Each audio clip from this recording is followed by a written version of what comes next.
De setembro de 2001, 19 terroristas sequestraram 4 aviões e lideraram o pior ataque estrangeiro em solo norte-americano da história dos Estados Unidos.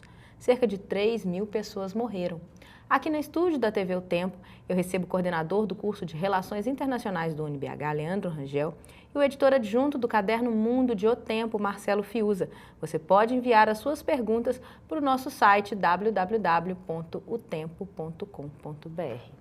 Bom, gente, tudo bom? Vamos falar um pouco desse episódio, né, que não sai aí da memória de ninguém, né? Embora não tenha ocorrido no Brasil, gerou um impacto muito grande também para nós brasileiros, né, Leandro?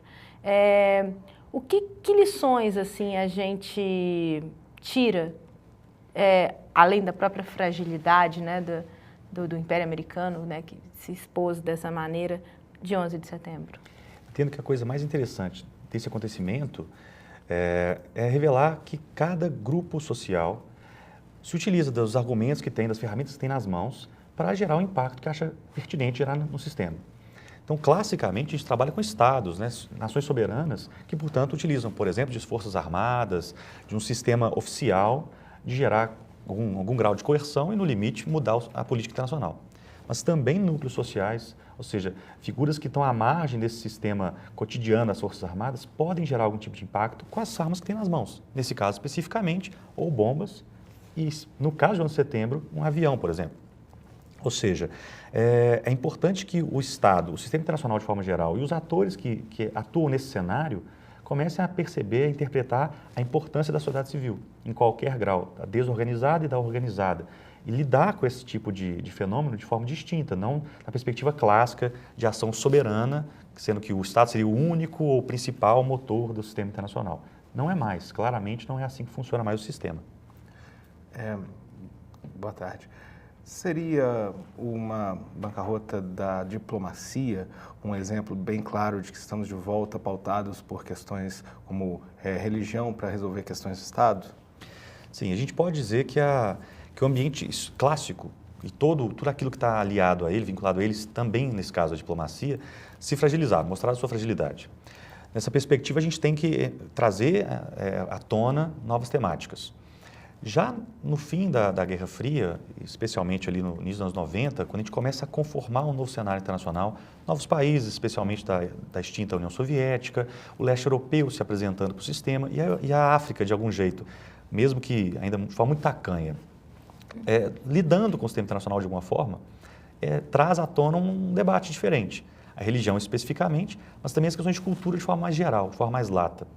E ninguém estava preparado para isso. O diplomata de carreira, classicamente, é uma figura que domina as questões técnicas, econômicas, políticas, por exemplo, do sistema, sabe fazer um processo de negociação, ele consegue desenvolver o desenlace da negociação internacional, mas não necessariamente ele entende como funciona o soft power, ou seja, o poder brando que está temperado aí pela sociedade, pelas pessoas e a forma como essas pessoas interagem entre si. Entendo. Bom, neste caso tem um efeito deletério na visão como as pessoas tiveram de se posicionar a favor ou contra, né? O anti-americanismo e o anti-islamismo pautando a nossa vida. Isso acontece em todas as esferas, acontece aqui no Brasil também? Sim. Ou é uma coisa apenas para as grandes questões de Estado, as grandes nações? Na realidade, é pertinente essa pergunta, em que sentido? Claramente, quando você tem um processo, por exemplo, de guerra, por exemplo, a Segunda Guerra Mundial, a Primeira Guerra Mundial, os países se posicionam, os estados, digamos assim, né, os governos se alinham, pensando numa perspectiva mais racional. Ou seja, fazem cálculos de custo e benefício para entender se vincula com A ou com B. Eventualmente, você pode se vincular com aqueles que são futuramente os derrotados e que são notificados pelo sistema como, digamos, os imorais ou os ilícitos ou algo do gênero, mas porque você entendeu naquele momento histórico que era pertinente para você se vincular a ele. Havia a potência da vitória, por exemplo, a Alemanha nazista. Alguns países se vincularam porque entendiam que a Alemanha poderia vencer. Então, teria ganhos com isso. Mas quando você tem uma atividade como essa, um atentado terrorista, por exemplo, é muito natural das pessoas entenderem que existe um bom e um mal. Se posicionarem nessa perspectiva. Especialmente quem está, por exemplo, afastado da discussão. Ou seja, não somos nem americanos, norte-americanos, estadunidenses, nem muçulmanos. Então, para a gente, é mais fácil se posicionar. E normalmente se posicionam apoiando, por exemplo, a vítima. Mas o 11 de setembro foi emblemático também nesse sentido. Porque essa cisão do mundo, essa perspectiva do choque civilizacional, né, que foi discutido muito nos anos 90, quer dizer que o Ocidente e o Oriente, especialmente o islamismo, seriam antagônicos. Isso, apesar de ter acontecido no sistema, muita gente se posicionou, não houve necessariamente essa tendência a uma americanização. Muito pelo contrário. Muita gente, são famosas as cenas, né, em alguns lugares do mundo, de pessoas até, de certa forma, celebrando o atentado terrorista, a morte de americanos aconteceu pontualmente, claro, não foi uma manifestação global, mas houve esse tipo de situação. O que é insólito, se pensar numa coisa dessa. A morte de quase 3 mil pessoas, por exemplo, ser celebrada simplesmente porque são americanos imperialistas. Estão finalmente sentindo o gosto da derrota ou algo do gênero. Então, a gente ganhou uns tons de cinza, digamos assim, nesse espectro. E ficou mais complexa a análise do sistema internacional e o posicionamento individual, ou seja, de cada cidadão do mundo, mas também o posicionamento de cada país, de cada nação, em termos coletivos. A gente tem pergunta aqui, Leandro, para você e para o Marcelo. Como vocês avaliam o trauma dos eventos de 11 de setembro para o povo norte-americano? Ele estaria condenado a viver com medo para sempre? A pergunta do Rodrigo, de Belo Horizonte. Bem, até para explicar basicamente o que significa esse viver com medo. O termo terrorismo advém de uma expressão francesa que significa medo do desconhecido, terreur. Ou seja, a ideia do terrorismo é exatamente essa.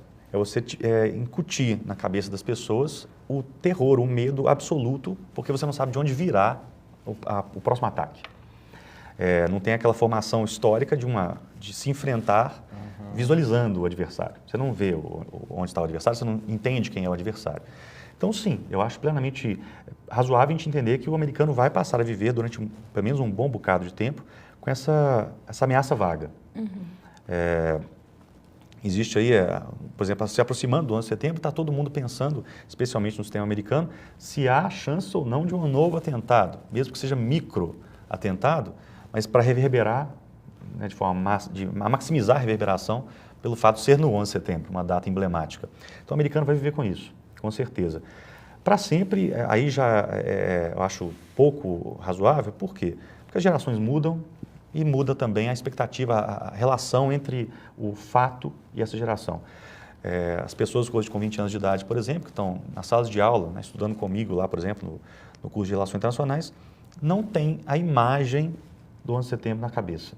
Sabem o que aconteceu, entendem tecnicamente, estudaram sobre o tema, mas eles não visualizaram, como eu visualizei, por exemplo, ao vivo e a cores aquele evento. E se visualizaram, não entendiam muito bem. Estavam com os seus 8, 9, 10 anos. Não entendiam o impacto daquilo para o sistema. Então, esse cidadão, quando ele tiver seus 40, 50 anos de idade, essa ameaça já é tão vaga, mas tão vaga, que ela deixa de ser, de fato, terror.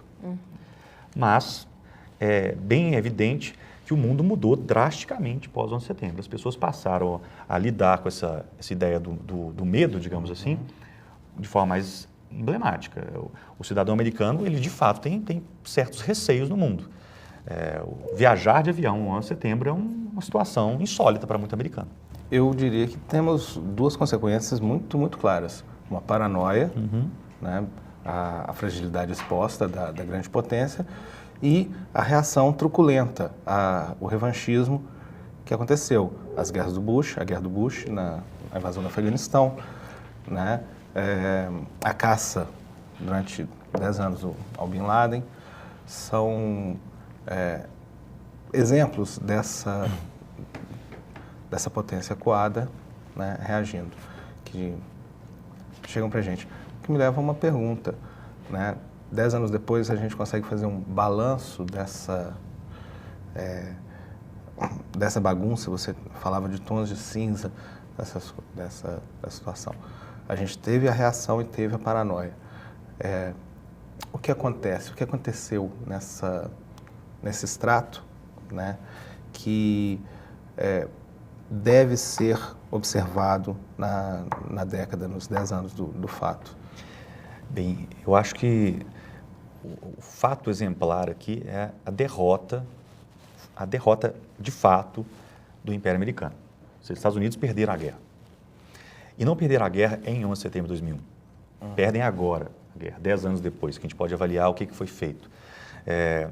Utilizar essa metáfora aí do animal acuado é interessante. O animal acuado, até então ele não ataca, ele foge. Mas se ele é acuado, de fato, num canto, por exemplo, naturalmente a tendência dele é reagir. Ele vai para cima. E foi o que os Estados Unidos fizeram. Atacaram. Mas atacaram sem nenhum tipo de governo, sem nenhum tipo de temperança. Gastaram muito dinheiro para isso. O levantamento aí é de 700 trilhões de dólares gastos em 10 anos em questões de segurança internacional. E não houve solução. Tudo bem, se encontrou Bin Laden, mas isso resolve o problema? Não, muito pelo contrário. A célula líder, que era Bin Laden, já não tinha esse poder mais, e células espalhadas pelo mundo inteiro agora são as células que tomam as decisões. Está pulverizado. É mais complexo de enfrentar esse terrorista agora. Além disso, já passa a ser razoável para qualquer figura que pretenda um atentado terrorista, um atentado do vulto do 11 de setembro. Pensemos, por exemplo, no último atentado na Noruega. Um cidadão que explode uma bomba e depois, com armas, atira em mais 70, 100 pessoas praticamente. Você disse que os atentados ganharam vulto, cresceram. Antigamente a gente pensava no atentado terrorista numa expressão de um ato contra 5 pessoas, uma explosão de um pequeno carro-bomba que não matava quase ninguém, matava pessoas, o que já era absurdo. São maiores agora. Mas as pessoas começam a compreender que elas têm condição de gerar um dano a uma nação inteira e não infligir uma matança num local específico. Então os Estados Unidos perderam a guerra, claramente. E é a primeira vez que, de fato, perdem uma guerra. Excetuando-se Vietnã, mas que era uma situação de exceção, porque você vai ao Vietnã, perde e volta, né, com o rabo entre as pernas, digamos assim, mas tenta se esquecer, aí assume-se uma parcela de culpa, faça a meia-culpa ali, erramos em alguns casos, etc, etc, acabou. Não é essa guerra, não. Era a guerra que os Estados Unidos ganharam durante todo o seu período de império, de fato. A partir da emergência do sistema Nações Unidas, que os Estados Unidos têm essa posição de liderança, nunca houve uma situação em que os Estados Unidos tivessem perdido no jogo que eles criaram. Esse jogo diplomático que trabalha, de um lado, a economia, de outro lado, a potência armada, militar, como formas de pressão internacional. E, finalmente, aconteceu. Agora, Leandro, eu queria que você comentasse um pouco sobre a relação aí do presidente Barack Obama, né, com os atentados, porque o Bush, enfim, as imagens que a gente tem, até daquele documentário do Michael Moore, ele lá sentado, né, de forma plácida, enquanto Nova York estava pegando fogo e houve essa reação do Afeganistão, mas havia uma esperança na época do Barack Obama de que ele fosse conduzir a coisa de uma maneira diferente. E hoje a gente ainda tem esses presos na base de Guantánamo e isso né, e ele ganhou aí o Nobel da Paz, é bem contraditório, né? Qual que é a sua opinião com relação ao Obama na condução desse episódio? É bastante complexa a pergunta e a resposta, eu acho que ela seria para muita gente também, digamos, pouco razoável para a tendência normal. Obama e Bush não se diferenciariam naquela situação. Ambos são humanos, então aquela cena do Bush plácida, de fato, revelando, eu sou ser humano, eu também senti isso. Mas no pós-atentado e a reação do Bush é a reação que qualquer americano, quer seja democrata ou republicano, teria tomado. De utilizar bravamente, fortemente, o sistema americano militar e desrespeitar completamente o direito nacional. Bush fala, né, poucos dias depois ele informa, não existe mais lei. Ou seja, o sistema internacional para isso é uma terra sem lei. Possivelmente, Obama ou qualquer democrata teria dado a mesma informação com um pouco mais de delicadeza, mas continuaria sendo um americano, um estadunidense que falaria, agora é o império que vai tomar conta. Mas o mais interessante, eu acho que o Bush agiu absurdamente errado nessa perspectiva. Entendo até que ele gerou, nas atividades no Afeganistão e no Iraque, crimes de guerra. Piorou a situação. Deveria ter sido punido por isso e deteriorou a situação ainda mais. Mas provavelmente um democrata faria de forma similar essa perspectiva de uma atividade internacional, de política internacional. E em política interna, aí eu já acho que o Bush foi extremamente, digamos, positivo, assertivo e competente. Ele passou toda a gestão dele, pós-11 de setembro, falando claramente, isso não é culpa do Islã, isso não é culpa dos muçulmanos. Ele reverberou constantemente essa expressão, ele não quis complicar a relação internacional. E ele atacou, de fato, dois países, Afeganistão e Iraque, que, por um lado, eram países que toda a sociedade internacional entendia que havia problema, especialmente no caso do Afeganistão. O iraquiano é mais clássico, mais antigo, mas também não deixavam de entender que Saddam Hussein era uma figura que também tinha gerado crimes de guerra, crimes contra a humanidade, coisas do gênero. A justificativa foi outra, né? Foi errada. Porém, invadiu dois territórios que têm essa perspectiva e, além disso, que não são apoiados necessariamente por nenhum país poderoso no sistema internacional contemporâneo. Invadir o Afeganistão, invadir o Iraque não gerou cisão, não gerou problemas dramáticos com China, com Rússia, com ninguém. Mas também não eram teocracias que tivessem por trás todo o Islã ou toda a simpatia da... Ou seja, não significava um ataque ao Islã, mas significaria, até de fato significou, né? Um ataque ao terrorismo. Então foi bem pensado, foi planejado, não foi uma ideia irracional, muito pelo contrário. Porém, a racionalidade daquele período só permitia um cálculo de benefícios e custos que, digamos, que não mostrava os novos benefícios ou os novos malefícios de um ataque como esse. Há uma eleição desconfigurando nos Estados Unidos agora, o Obama amarga índices ruins de aprovação, e sabe-se que é um capital político, uma guerra gera um capital político, a captura do Obama, do Osama Bin Laden, é um trunfo para o presidente norte-americano, mas se porventura, né, fazendo uma bola de cristal aqui, a balança política pender contra o Obama, você acha que ele pode recrudescer, fazer valer essa guerra ao terror como... Eu acredito que não, especialmente por uma razão. Ele assumiu com essa perspectiva de renovar o sistema americano, de, digamos, quebrar aquele padrão de conduta da era Bush, digamos, de um isolamento internacional, diplomático e de uma imposição mais assertiva das questões americanas. Ele não deu conta de fazê-lo. Então, ele, por exemplo, não conseguiu desconstruir Guantánamo, ele está enfrentando problemas para a saída do Afeganistão e do Iraque, e está perdendo as duas batalhas lá, ou seja, está deixando um terreno de ninguém, né, em áreas de ninguém, tanto no Iraque quanto no Afeganistão. Então, ele certamente não conseguiu se revelar aquela figura que ele propagandeou ser. Aquele líder. Exatamente, um líder democrata, positivo, digamos, que busca essa integração internacional, etc. Só que, por outra perspectiva, ele hoje em dia tem tentado fazer esse movimento. Ele tem tentado mostrar que o último ano de gestão dele é o momento de isso acontecer. E tem tentado justificar esse atraso. Em que sentido? Eu precisei de 2, 3 anos de verdade para poder criar um ambiente de saída que não gerasse as consequências terríveis que poderiam ser geradas se eu tivesse saído no primeiro ano de governo. Ainda é um discurso, ainda é frágil, mas pode eventualmente convencer. Você acha que isso reverte em voto?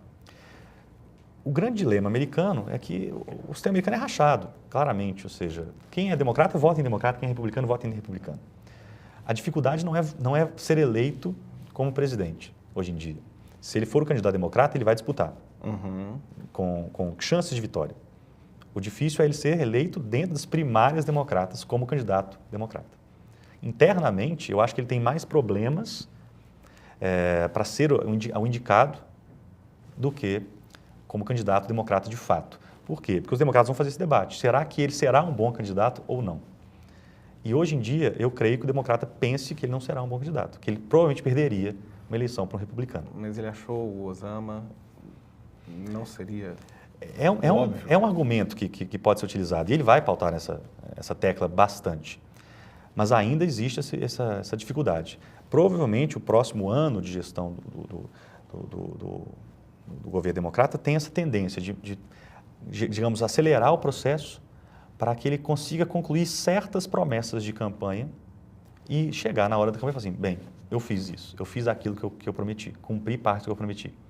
Aí ele ganha, digamos, reintegra a base democrata, que hoje em dia é frágil, ela é fraca, exatamente por causa dessa perspectiva, porque os democratas têm certa vergonha, até antes de encontrar-se Osama Bin Laden, o democrata não andava com o Obama, que era ruim para a imagem dele.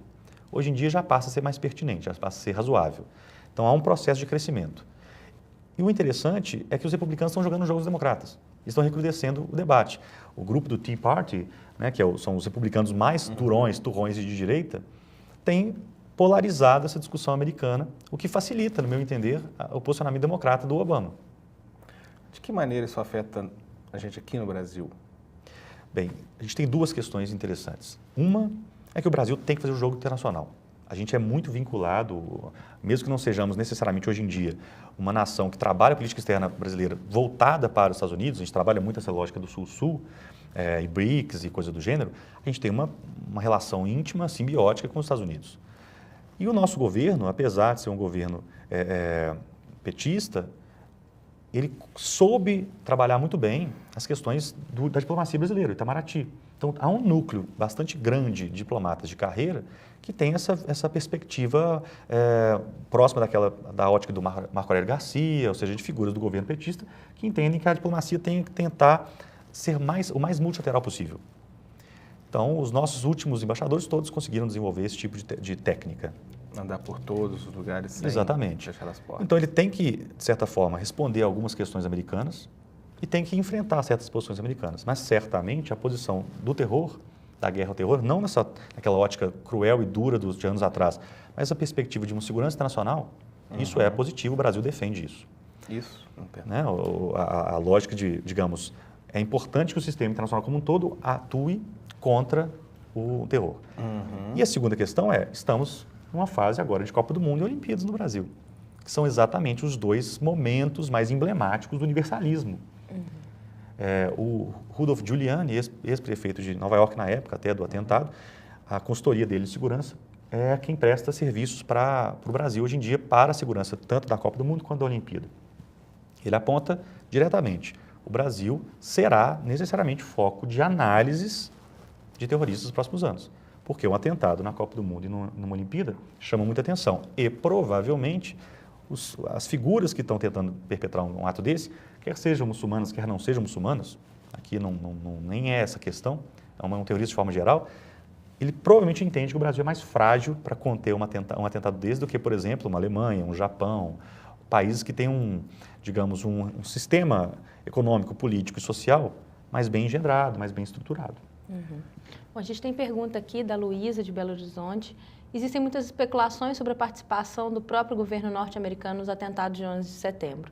Você acredita que o governo seria capaz de criar um fato como este, como uma estratégia política e econômica? Não, aí jamais. Eu entendo que até possa se construir dentro do sistema americano, e foi construído isso, que era necessário, por exemplo, se avançar sobre o Iraque. Então, a famosa cena, né, do Colin Powell mostrando um pozinho branco nas Nações Unidas para tentar justificar a invasão americana, na verdade, naquele caso ali, ainda internacional sobre o Iraque, aquilo de fato é uma construção fictícia para tentar gerar algum ganho. E certamente esse mesmo tipo de movimento aconteceu internamente. Se Colin Powell foi convencido, se um grupo de pessoas foi convencido, certamente alguém criou esse factoide. Então, isso é razoável. Mas a ideia de por exemplo, se matar americanos, de se gerar um ato terrorista de tal violência, com o objetivo de, digamos, mudar o sistema, ela é impensável. Especialmente porque os Estados Unidos viviam, naquele ano de 2001, digamos, um boom econômico de quase 10 anos, que era algo extraordinário. Os Estados Unidos crescia 4% ao ano, taxa de desemprego a 5%, 1,4% só de dívida pública interna. Depois do 11 de setembro, a coisa mudou de tal forma que hoje a gente está num ambiente de recessão americana. Ou seja, aquela ideia clássica de que uma economia de guerra que favorece um sistema produtivo mais impositivo do governo, por exemplo, é bom para a economia, foi para água abaixo também. Hoje em dia nós temos quase 10% de desemprego por lá, taxa de crescimento muito baixa. uma recessão de fato acontecendo. Então, é pouquíssimo razoável pensar isso e, especificamente, fica muito clara digamos, o impacto, muito claro o impacto que o atentado gerou nas próprias lideranças americanas naquela época. Tem uma outra pergunta aqui do Wagner Novaes, de Belo Horizonte. No campo militar, o desdobramento mais importante dos acontecimentos de 11 de setembro teria sido o objetivo não oficialmente declarado do governo dos Estados Unidos de introduzir uma nova concepção em sua doutrina estratégica para a utilização da arma nuclear? Bem, a gente pode até pensar nessa perspectiva, mas eu entendo que os Estados Unidos não precisem hoje em dia usar de armas nucleares mais. Tem tecnologia, tem armamento que é mais pontual, mais inteligente do que qualquer arma nuclear. E o impacto de utilização de armas nucleares, em termos, digamos, de moral internacional, em termos de política internacional, é gigantesco. Os Estados Unidos são líderes na campanha de redução do número de armas nucleares e da utilização de armamento nuclear no estrangeiro. Agora, eu posso concordar plenamente que os acontecimentos posteriores, a forma como os Estados Unidos agiram, certamente são reflexo de uma tentativa de mudança do sistema, de uma estrutura do sistema para voltar-se a uma discussão mais dura, mais rígida sobre o hard power, né, as questões de política e de forças armadas, de exército. Isso com certeza, que é pertinente para os Estados Unidos, até pelo gasto gigantesco em questão de segurança. Esse gasto tem que, digamos, gerar algum tipo de impacto positivo para o sistema, e não apenas o poder político, né? Você falou de um aspecto muito importante, a proximidade da Copa e da Olimpíada aqui no Brasil. A postura do governo brasileiro no que diz respeito à política internacional e, sim, principalmente, o alinhamento com os Estados Unidos, pode fazer com que a gente seja um alvo mais interessante ainda, ou o contrário, a isenção do governo brasileiro pode fazer com que a gente tenha, não seja tão atraente assim para... Bem, eu entendo que o Brasil seja hoje em dia um alvo interessante para uma atividade qualquer, terrorista ou não terrorista, mas para um movimento internacional, digamos, de reclamação. Então, vai haver, na época de guerra ou de Olimpíada, não necessariamente atentados terroristas, mas haverá uma série de manifestações, certamente públicas, não necessariamente brasileiras, mas de estrangeiros, contra certas questões da política internacional. Porque cada vez mais as questões culturais e sociais se imbricam nas questões da política. Mas eu tendo a entender também que o Brasil, na realidade o terrorismo hoje em dia ele não mais se qualifica nessa perspectiva de uma potência imperialista, é ela que nós temos que atacar. Ou seja, o local, o locus onde acontece o ato terrorista não necessariamente precisa ser mais um país inimigo. Ele pode ser qualquer local do mundo no qual aquele ato gere impactos positivos para o grupo que está gerando o ato, de certa forma, e negativos para o resto do mundo. E aí, no caso, acho que o Brasil é positivíssimo para isso, é interessantíssimo para isso. Não estou dizendo que nós vamos sofrer atentados terroristas, não é essa a questão também. Entendi. Longe disso. Mas, certamente, numa análise de tática e de estratégia de combate, no caso aqui, seria plenamente razoável de entender que o Brasil é mais frágil para conter, porque ele não possui as tecnologias e técnicas de espionagem e contra-espionagem que os Estados Unidos, por exemplo, possuem, e que, basicamente, atacar, por exemplo, a equipe americana aqui no Brasil tem o mesmo impacto do que atacar a equipe americana dos Estados Unidos hoje em dia. A gente já perdeu essa característica fronteiriça. Talvez o 11 de setembro tenha sido até uma marca interessante para isso. A gente atacou o último rincão intocado do mundo, né, contemporâneo. Lá nunca tinha havido, de fato, uma guerra internacional. O máximo era uma guerra interna, uma guerra civil americana. Essa guerra, esse conflito internacional nunca tinha chegado, alcançado os Estados Unidos de fato. Então, acabaram essas fronteiras nessa perspectiva. Todo lugar é um lugar pertinente para qualquer tipo de atividade. Tanto é que a gente tem semanalmente atos de violência, eventualmente terroristas, no Iraque, por exemplo. Ou seja, um local que teoricamente está sendo reconstruído para se adaptar à sociedade, a sociedade vai contra-ataca. Porque ela entende que ali aquilo representa os Estados Unidos, independente de ser território iraquiano ou não iraquiano. E eventualmente tem ataque americanos, ataque iraquianos mesmo. É literalmente para criar comoção interna. Bom, nosso tempo está chegando ao fim, tem mais perguntas chegando, mas eu vou ler a última, que é do Flávio Gonçalves, de Santa Luzia, ele pergunta se a guerra ao terror acabou e até que ponto a sociedade mundial deve se preocupar. Isso a gente já respondeu de certa maneira, né? Então eu vou para a última, então, da Luciene da Silva, de Belo Horizonte. Os Estados Unidos teriam participação efetiva no ódio de países do Oriente e eclosão de vários ataques? Ela deve estar questionando aí sobre a questão da intolerância, né? Aí eu concordo em gênero e grau. Se, por um lado, dentro dos Estados Unidos e em alguns outros países, cria-se um processo que a gente chama de islamofobia, ou seja, uma reação contrária a muçulmanos, porque algumas pessoas entendem que muçulmanos teriam perpetrado esse tipo de relação, e seria inviável uma relação positiva entre muçulmanos e cristãos de forma geral, mas especialmente os americanos, existe também esse tipo de ódio no resto do mundo, contra os estadunidenses. Ou seja, se entende que hoje em dia a potência que se afirma no mundo e, portanto, a potência que tem que atacar com o estrangeiro, seja nos Estados Unidos. E o grande dilema, os atos americanos dos últimos 10 anos permitem esse tipo de interpretação. Na realidade, não só nos últimos 10 anos, né, historicamente, mas especialmente nos últimos 10 anos, permite esse tipo de indicação, sim. Uma ofensiva, por exemplo, dentro do Afeganistão, dentro do Iraque, por mais que ela pudesse ser razoável em algum sentido, se é pertinente se atacar o Afeganistão, você tem que atacar todos os outros países que fazem os mesmos tipos de atividade. Então, a gente teria que ter agido, por exemplo, em Ruanda, a gente teria que ter agido no Sudão, a gente teria que ter agido em uma série de locais do mundo onde há crimes contra a humanidade, onde há genocídio, onde há crime de guerra. Mas nesses locais você não mexe. Você age especificamente onde é de interesse americano agir. Então, isso leva a uma possibilidade de interpretação que é maniqueísta, por um lado, mas faz sentido dentro de uma perspectiva racional, que Estados Unidos estão ajudando a polarizar o mundo. Então, você tem que se posicionar a favor ou contra. E a tendência, nesse sentido, é sempre se posicionar contrariamente, porque você nunca apoia o mais forte, né? A tendência é você apoiar o mais frágil. E, convenhamos, afegães e iraquianos são necessariamente mais frágeis. Leandro, muito obrigada. Eu queria agradecer também a presença do Marcelo Fiuza, agradecer ao internauta que participou com a gente aqui e até a próxima. Até a próxima.